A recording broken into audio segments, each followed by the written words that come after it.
ओम शांति। 24 दिसंबर 2021 बाबा के आज के महावाक्य हैं। बाबा समझाते, मीठे बच्चे, बाप तुम्हें स्मृति दिलाते हैं, तुम पावन थे, फिर 84 जन्म लेते लेते पतित बने हो, अब फिर से पावन बनो। प्रश्न है, बेसमझ से समझदार बनने वाले बच्चों से बाप कौन सी बात पूछकर किस पुरुषार्थ की राय देते हैं? बाबा समझाते हैं, बच्चे, हमने तुमको कितना धन दिया था, तुम्हारे पास अनगिनत धन था, फिर तुमने इतना सब धन कहाँ गवाया? अब तुम इतने इंसॉल्वेंट कैसे बने? भारत जो सोने की चिड़िया था, वे ऐसा कैसे बन गया? अब बाप राय देते हैं, बच्चे, फिर से पुरुषार्थ कर, राजयोग सीख कर तुम स्वर्ग का मालिक बनो। ओम शांति। बच्चे यहाँ किसको याद करते हैं? अपने बेहद के बाप को। वे कहाँ हैं? उनको पुकारा जाता है न पतित पावन। आजकल सन्यासी भी कहते हैं पतित पावन सीताराम, अर्थात हम पतितों को पावन बनाने वाले आओ। ये तो बच्चे समझते हैं। पावन दुनिया सतयुग को, पतित दुनिया कलयुग को कहा जाता है। अभी तुम कहाँ बैठे हो? कलयुग के अंत में। इसलिए पुकारते हैं, बाबा आकर हमको पति से पावन बनाओ। हम कौन हैं? अहम आत्मा। आत्मा को ही पावन बनना है। आत्मा पवित्र बनती है तो फिर शरीर भी पवित्र मिलता है। आत्मा पतित है तो फिर शरीर भी पतित है। ये शरीर तो मिट्टी का पुतला है, आत्मा तो अविनाशी है। आत्मा इन्हें ऑर्गन्स द्वारा कहती है, पुकारती है, हम बहुत पतित बन गए हैं, हमको आकर पावन बनाओ। बाप पावन बनाते हैं, 5 विकारों रूपी रावण पतित बनाते हैं। पावन सतयुग को, पतित कलयुग को कहा जाता है। अभी तुमको बाप ने स्मृति दिलाई है, तुम पावन थे, फिर ऐसे ऐसे 84 जन्म लिए हैं, अभी बहुत जन्मों के अंत के भी अंत में हो। 84 जन्म पूरे हुए हैं। ये तो मनुष्य सृष्टि रूपी झाड़ है, मैं इनका बीज रूप हूँ। मुझे बुलाते हैं, हे परम पिता परमात्मा, जो गॉड फादर, लिबरेटर और गाइड भी है। हर एक अपने लिए कहते हैं, मुझे छुड़ाओ भी और पंडा बनकर शांति धाम ले जाओ। सन्यासी आदि भी कहते हैं, स्थायी शांति कैसे मिले? अब शांति धाम तो है मूल वतन, जहाँ से फिर आत्माएं पाठ बजाने आती हैं। वहाँ सिर्फ आत्माएं हैं, शरीर नहीं है। आत्माएं नंगी अर्थात शरीर बिगड़ रहती हैं। वे है शांति धाम अथवा निर्विकारी दुनिया, जहाँ आत्माएं रहती हैं। बच्चों को सीढ़ी पर भी समझाया है, कैसे हम सीढ़ी नीचे उतरते आए हैं। 84 जन्म लगे हैं। ये 84 जन्म है मैक्सिमम, फिर कोई एक जन्म भी लेते हैं। 1 से 84 तक है। आत्माएं ऊपर से आती ही रहती हैं। अभी बाप कहते हैं, मैं आया हूँ पावन बनाने। बच्चे चिट्ठी लिखते हैं तो एड्रेस लिखते हैं, शिव बाबा, केयर ऑफ ब्रह्मा बाबा। शिव बाबा है आत्माओं का बाप और ब्रह्मा को कहा जाता है आदिदेव, एडम, दादा। दादा में बाप आते हैं, कहते हैं, तुमने मुझे बुलाया है, हे पतित पावन आओ। आत्माओं ने इस शरीर द्वारा बुलाया है। मुख्य है तो आत्मा ना, ये है ही दुख धाम। यहाँ देखो, अचानक बैठे बैठे अकाले मृत्यु हो जाती है। छोटे बच्चे भी मर पड़ते हैं। सतयुग में कभी अकाले मृत्यु होती नहीं। यहाँ तो बैठे बैठे मर जाते हैं। वहाँ ऐसी कोई बीमारी आदि नहीं होती। नाम ही है स्वर्ग। कितना अच्छा नाम है। नाम कहने से ही दिल खुश हो जाती है। सतयुग, हेवन, पैराडाइज। क्रिश्चियन भी कहते हैं क्राइस्ट से 3000 वर्ष पहले पैराडाइज था। यहाँ भारतवासियों को तो ये पता ही नहीं है, क्योंकि उन्होंने बहुत सुख देखा है तो दुख भी बहुत देखा है। तमो प्रधान बने हैं, 84 जन्म भी उन्हों के ही हैं। आधा कल्प बाद और धर्म वाले आते हैं। अभी तुम समझते हो आधा कल्प देवी देवता थे तो और कोई धर्म नहीं था। फिर त्रेता में राम राज्य हुआ तो भी इस्लामी बौद्धी नहीं थे। मनुष्य तो घोर अंधियारे में है। कह देते दुनिया की आयु लाखों वर्ष है, इसलिए मनुष्य समझते हैं कलयुग तो अभी छोटा बच्चा है। तुम अभी समझते हो कलयुग की आयु पूरी हुई है, फिर सतयुग आएगा। इसलिए तुम आए हो बाप से स्वर्ग का वर्षा लेने। तुम सब स्वर्गवासी थे, बाप आते ही हैं स्वर्ग स्थापन करने। बाकी सब शांति धाम घर चले जाते हैं, फिर यहाँ आकर पाटधारी बनते हैं। शरीर बिगड़ तो आत्मा बोल ना सके, वहाँ शरीर ना होने कारण आत्मा शांत रहती है। परम धाम में, शांति धाम में आत्माओं के पास शरीर नहीं है, इसलिए बाबा कहते आत्मा एकदम शांति में रहती है। उनको मूल वतन शांति धाम कहा जाता है। ये बातें शास्त्रों में है नहीं, शास्त्र तो मनुष्यों ने बनाए हैं। सतयुग में ये होते नहीं, भक्ति ही नहीं करते, इसलिए शास्त्रों की भी दरकार नहीं रहती। देवताएं भक्ति करते नहीं, बाद में फिर देवताओं की भक्ति मनुष्य करते हैं। वे है ही देवताओं की दुनिया, ये है मनुष्यों की दुनिया। देवताओं का राज्य था, अभी नहीं है। कोई को पता नहीं कि कहाँ गए। इन लक्ष्मी नारायण की डायनेस्टी थी, ये नॉलेज अभी तुमको मिलती है, और कोई मनुष्य में ये नॉलेज होती नहीं। भापी आकर मनुष्यों को ये नॉलेज देते हैं, जिससे मनुष्य देवता बन जाते हैं। तुम यहाँ आते ही हो मनुष्य से देवता बनने। देवताएं कभी अशुद्ध खान पान बीड़ी आदि पीते नहीं, वे है देवताएं। यहाँ है सब मनुष्य, ये पावन ये पतित। बाप बैठा आत्मा से बात करते हैं, आत्मा ही सुनती है इन ऑर्गन्स द्वारा। शास्त्रों में ये बातें नहीं हैं। सतयुग में रावण होता ही नहीं है, दुख का नाम नहीं। फिर धीरे धीरे दुख शुरू होता है, फिर तुम्हारे पास अथाह धन रहता है। भक्ति मार्ग में तुम मंदिर बनाते हो। पहले पहले होता है सोमनाथ का मंदिर। बड़े बड़े हीरे जवाहरात थे तुम्हारे पास, उनकी कोई कीमत कर नहीं सकते।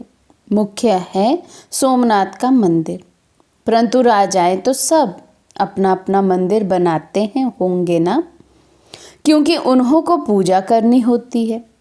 पूजा पहले पहले होती है शिव की। सोमनाथ भी शिव को कहा जाता है। सोमनाथ अर्थात सोमरस पिलाने वाला, ज्ञान अमृत है ना। तो बाप बैठ समझाते हैं, बाप को ही त्रुथ कहा जाता है। बाप कहते हैं मैं ही आकर भारत को सचखंड बनाता हूँ। तुम सभी देवताएं कैसे बन सकते हो, वे भी तुमको सिखलाता हूँ। शिव बाबा ब्रह्मा द्वारा कार्य कराते हैं। ब्रह्मा हो गया सावरा, क्योंकि बहुत जन्मों के अंत का ये जन्म है। ये फिर गोरा बनेगा। कृष्ण का चित्र भी गोरा और सावरा है ना। म्यूजियम में बड़े अच्छे अच्छे चित्र हैं, जिस पर तुम अच्छी रीति समझा सकते हो। तुम जानते हो हम शांति धाम अपने घर जाते हैं, वहाँ के हम रहने वाले हैं। फिर यहाँ आकर पाठ बजाते हैं। बच्चों को पहले पहले तो ये निश्चय होना चाहिए कि ये कोई साधु संत आदि नहीं पढ़ाते हैं। ये तो सिंध का रहने वाला था, परंतु इनमें जो प्रवेश कर बोलते हैं वे हैं ज्ञान का सागर, उनको कोई जानते नहीं हैं। कहते भी हैं ओ गॉड फादर, परंतु उनका नाम, रूप, देश, काल क्या है ये कोई नहीं जानते हैं। फिर कह देते हैं सर्वव्यापी है। अरे परमात्मा कहाँ है? कहेंगे वे तो घट घट के वासी हैं, सबके अंदर हैं। अब हर एक के घट घट में तो हर एक की आत्मा बैठी है। परमात्मा बाप को तो बुलाते हैं, बाबा आकर हम पतितों को पावन बनाओ। तुम मुझे बुलाते हो ये धंधा, ये सेवा कराने लिए। हम छीछी को आकर शुद्ध बनाओ। पति दुनिया में हमको निमंत्रण देते हैं। बाप तो पावन दुनिया देखते ही नहीं, पति तो दुनिया में ही तुम्हारी सेवा करने आए हैं।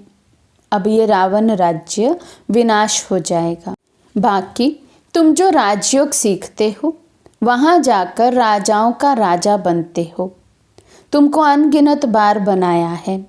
पहले पहले है ब्राह्मण कुल, प्रजापिता ब्रह्मा भी गाया जाता है ना, जिसको एडम आदि देव कहा जाता है। ये कोई को पता नहीं है। बहुत है जो आकर सुनकर फिर माया के वश हो जाते हैं। पुण्य आत्मा बनते बनते पाप आत्मा बन जाते हैं। माया बड़ी ज़बरदस्त है, सबको पाप आत्मा बना देती है। यहाँ कोई भी पवित्र पुण्य आत्मा है नहीं। पवित्र आत्माएं देवी देवताएं ही थे। जब सभी पतित बन जाते हैं तब बाप को बुलाते हैं। अभी है ही रावण राज्य, पतित दुनिया। इनको कहाँ ही जाता है कांटों का जंगल। सतयुग है garden of flowers. Mughal garden में कितने फर्स्ट क्लास अच्छे अच्छे फूल होते हैं। अक के भी फूल मिलेंगे, परंतु उनका अंतर कोई नहीं समझते हैं। शिव के ऊपर अक का फूल क्यों चढ़ाते हैं ये भी बाप समझाते हैं। मैं जब पढ़ाता हूँ तो उनमें कोई फर्स्ट क्लास फूल है, कोई मोतिये का, कोई रतन जोत का, कोई अक के भी हैं। नंबरवार तो है ना, तो इनको कहा ही जाता है दुख धाम मृत्यु लोक। सतयुग है अमर लोक। नई दुनिया बनाने वाला है ही बाप। उनको ही नॉलेजफुल कहा जाता है। वे है चैतन्य बीज रूप। उनको ज्ञान का सागर कहा जाता है। ऐसे नहीं कि सबके अंदर को जानते हैं, अंतर्यामी हैं। ये मनुष्य झूठ बोलते हैं। बाकी ज्ञान सागर ठीक है, चैतन्य बीज रूप है। सृष्टि के आदि मध्य अंत को जानते हैं, इसलिए ज्ञान का सागर कहा जाता है। सृष्टि के आदि मध्य अंत का ज्ञान तुम बच्चों को दे रहे हैं। सतयुग, त्रेता, द्वापर, कलयुग, ये चक्र फिरता ही रहता है। संगम युग पर दुनिया चेंज होती है। अभी तुम संगम युग पर खड़े हो और तुम राजयोगी हो। बाप बैठ पढ़ाते हैं। आत्मा के जो बच्चे बनते हैं वे राजयोग सीखते हैं। पहले पहले मुख्य बात ये समझने की है, बाबा भी बनते हैं, फिर सुप्रीम टीचर भी है, सुप्रीम फादर भी है। अभी तुमको शिव बाबा पढ़ाते हैं। ये तुम्हारा सतगुरु भी है। तुम सबको वापस ले जाएंगे, जिसको शिव की बारात कहा जाता है। सब भक्तों को भगवान पढ़ाकर स्वर्गवासी बना देते हैं। ये बातें कोई शास्त्रों में नहीं है। शास्त्र तो इस दादा ने बहुत पढ़े हैं, बाप नहीं पढ़ते हैं। बाप तो खुद सद्गति दाता है। उनको तो कोई शास्त्र पढ़ने की दरकार नहीं। करके सिर्फ रेफर करते हैं, सो भी सिर्फ गीता को। सर्वशास्त्रमयी शिरोमणि गीता भगवान ने गाई है, परंतु भगवान किसको कहा जाता है ये भारतवासी नहीं जानते। बाप को सर्वव्यापी कह देते हैं तो जैसे डिफेम करते हैं, बाप की इंसल्ट करते हैं, इसलिए पतित बन जाते हैं। फिर पावन कौन बनाए? जिसको इतना डिफेम किया है वही आकर पावन बनाते हैं। कहते हैं मैं निष्काम सेवा करता हूँ, तुमको विश्व का मालिक बनाता हूँ, मैं नहीं बनता हूँ। स्वर्ग में मुझे याद भी नहीं करते हो। दुख में सिमरन सब करे, सुख में करे न कोई। इनको दुख का और सुख का खेल कहा जाता है। स्वर्ग में और कोई धर्म होता ही नहीं, वे सब आते ही हैं बाद में। क्रिश्चियन लोग खुद कहते हैं 3000 वर्ष पहले स्वर्ग था और कोई धर्म नहीं था। हम आत्माएं शांति धाम में थी। ये बातें कोई शास्त्रों में नहीं हैं। बाप इस ज्ञान से सद्गति करते हैं जिसका नाम गीता रखा है। बाप को बुलाते हैं आकर यहाँ से स्वर्ग में ले चलो, तो पुरानी दुनिया का विनाश हो जाएगा। नेचुरल कैलामिटीज तूफान आएंगे बहुत ज़ोर से। बाप आकर बेसमझ को समझदार बनाते हैं। बाप कहते हैं हमने तुमको कितना धन दिया था, अनगिनत धन था, फिर इतना सब कहाँ गवाया? बेहद का बाप पूछते हैं कहाँ किया? तुम इतने इंसॉल्वेंट कैसे बन गए? आधा कल्प से धन गवाते गवाते तुम इंसॉल्वेंट बन पड़े हो। भारत जो सोने की चिड़िया था सो अब क्या बन गया है? फिर पतित पावन बाप आए हैं, राजयोग सिखा रहे हैं। वे है हठ योग, ये है राजयोग। ये राजयोग तो दोनों के लिए है, वे तो सिर्फ पुरुष ही सीखते हैं। अब आप कहते हैं पुरुषार्थ कर स्वर्ग का मालिक बनकर दिखाना है। इस पुरानी दुनिया का तो विनाश होना ही है, बाकी थोड़ा समय है। लड़ाइयाँ भी शुरू हो जाएंगी। एटॉमिक बॉम्ब्स शुरू तब करेंगे जब तुम्हारी कर्मातीत अवस्था होगी और स्वर्ग में जाने लायक बनेंगे, तब तक बनाते रहेंगे। बाप फिर भी बच्चों को कहते हैं याद की यात्रा करते रहो, इसमें ही माया विघन डालती है। अच्छा, मीठे मीठे सिखी लदे बच्चों प्रति माता पिता बाप दादा का याद प्यार और गुड मॉर्निंग। रूहानी बाप की रूहानी बच्चों को नमस्ते। हम रूहानी बच्चों की रूहानी बाप दादा को दिल व जान सिख व प्रेम से नमस्ते नमस्ते नमस्ते जी। धारणा के लिए मुख्य सार। फर्स्ट पॉइंट, देवता बनना है इसलिए खान पान बड़ा शुद्ध रखना है, अशुद्धि को त्याग देना है। सेकंड पॉइंट, फर्स्ट क्लास फूल बनना है। स्वर्ग में जाने के लिए पूरा पूरा लायक बनना है। कर्मातीत अवस्था बनाने के लिए पुरुषार्थ करना है। आज का वरदान है श्रेष्ठ कर्म द्वारा सिमरन योग्य बनने वाले योग युक्त युक्ति युक्त भव। श्रेष्ठ कर्म द्वारा सिमरन योग्य बनने वाले योग युक्त युक्ति युक्त भव। आपका एक एक कर्म जितना श्रेष्ठ होगा उतना ही श्रेष्ठ आत्माओं में सिमरन किए जाएंगे। भक्ति में नाम का सिमरन करते हैं, लेकिन यहाँ जो श्रेष्ठ आत्माएं हैं उनके गुणों और कर्मों को मिसाल बनाने के लिए सिमरन करते हैं। तो आप श्रेष्ठ कर्मों के आधार पर सिमरन योग्य बनते जाएंगे। इसके लिए योग युक्त बनो। योग युक्त बनने से हर संकल्प शब्द व कर्म युक्ति युक्त अवश्य होगा। उनसे अयुक्त कर्म व संकल्प हो ही नहीं सकता। ये भी कनेक्शन है।